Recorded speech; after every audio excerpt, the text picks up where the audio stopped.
আজকে ডেঙ্গু প্রতিরোধে জনসম্পৃক্ততা বৃদ্ধির লক্ষ্যে সচেতনতামূলক র্যালি।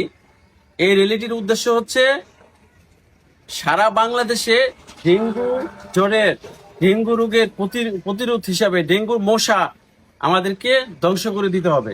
ডেঙ্গুর মশা যেখানে উৎপত্তি স্থল, আটকানো পানি, যেমন আপনার বালতির মধ্যে জমানো পানি, ডাবের খোসার মধ্যে জমানো পানি, তারপরে টায়ারের মধ্যে জমানো পানি, বৃষ্টির পানি জমানো, এই জমানো পানিগুলি আমাদেরকে ফেলে দিতে হবে এবং এই জমানো পানির মধ্যে যেন কোনো অবস্থাতেই ডেঙ্গুর মশা উৎপাদন হতে না পারে সেদিকে আমাদের খেয়াল রাখতে হবে।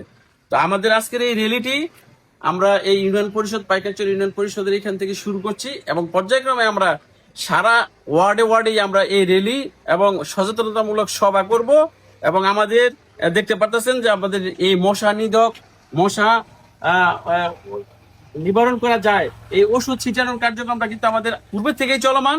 এখন আজকে থেকে আবার আমরা এটার বেগবান করব, যাতে এই সারা ইউনিয়নে ওয়ার্ড ভিত্তিক আমরা সেই কাজটা করব, যাতে পুরো ইউনিয়নের মধ্যেই এই ওষুধ ছিটানোর কাজটা করা যায় এবং এইখানে এই মশা নিধন হয়।